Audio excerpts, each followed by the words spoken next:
ఆనందానికి హద్దులు ఉంటాయి. మొట్టమొదటి ఆనందం మనుష్యానందము అంటారంటే మనందరం పొందే ఆనందం మనుష్యానందం. అది అన్నిటిలోకి తక్కువ ఆనందం. గంధర్వ మనుష్యానందం అని దీనికన్నా పైమెట్టు. ఆ పైన దేవతానందము, ఆ పైన ఇంద్రానందము, బృహస్పతి ఆనందము, దేవానందము, ఇలా చిట్ట చివరికి వెళ్ళేటప్పటికీ బ్రహ్మానందం అని ఉంటుంది. తనలో తానే యోగి రమిస్తాడు జీవబ్రహ్మైక్య స్థితి ఎందు. అది సమాధి స్థితి అంటారు. అందుకే కృష్ణుడు అష్టమి నాడు పుట్టాడనడానికి కారణం ఏమిటంటే సమాధి స్థితికి చేరుకోవడానికి యోగంలో 8వ మెట్టు సమాధి. అటువంటి 8వ మెట్టు సమాధి అయితే రసోవై సహా ఆనందము ఒక మూర్తి మన ఎందు నిలబడితే అదే కృష్ణ పరమాత్మ. అందుకని అష్టమి నాడు పుట్టాడు అంటారు. అంటే సమాధి స్థితి ఎందు కృష్ణ దర్శనం.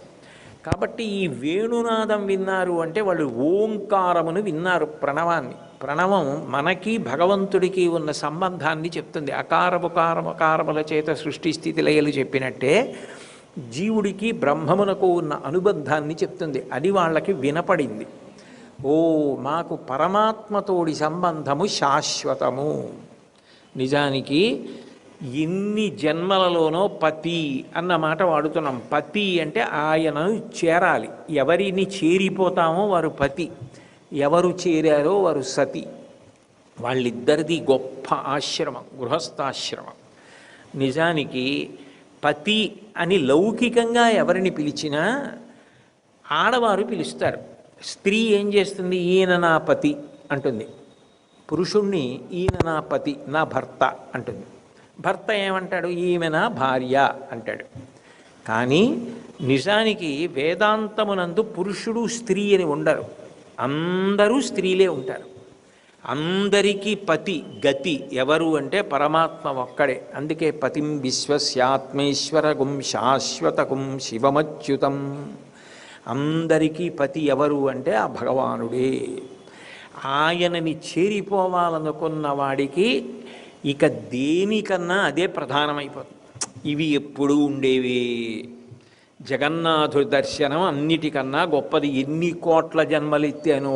పునరపి జననం పునరపి మరణం పునరపి జనని జఠరే శయనం జిహ సంసారే బహుదుస్తారే కృపయాపారే పాహిమురారే అంటారు భజగోవిందంలో శంకరాచార్యులు వారు. ఎన్ని కోట్ల జన్మలు. గజేంద్ర మోక్షణ ఘట్టంలో గజేంద్రుడు అంటాడు, 1,00,00,000 కోటి కరణీనాథుండనయ్యుండి మద్దానాంభ పరిపుష్ట చందన లతాంత ఛాయలందుండలేక నీరాశ ఇటేల వచ్చితి భయం బిట్లోకది ఈశ్వర అంటాడు. నాకు 10,00,00,000 కోట్ల మంది భార్యలు అన్నాడు. నిజంగా 10,00,00,000 కోట్ల మంది భార్యలు ఉంటారా ఏనుక్కి? దాని అర్థం ఏమిటంటే ఇవాళ ఏనుగులో ఉన్నాడు. ఇంతకుముందు ఇదే జీవుడు ఎన్ని కోట్ల జన్మలు ఎత్తాడో, ఎన్ని శరీరాల్లోకి వెళ్ళాడో, ఎంతమంది భార్యలు, ఎంతమంది పిల్లలు, ఎన్ని కోట్ల జన్మలలో భార్యనో, ఎన్ని కోట్ల జన్మలలో భర్తనో, ఎన్ని శరీరాలు మారానో. తుట్టదుదకు శరీరం ఇక రాకుండా ఉండాలంటే జగన్నాథుణ్ణి చేరాలి. ఆ ప్రణవం వినపడాలి.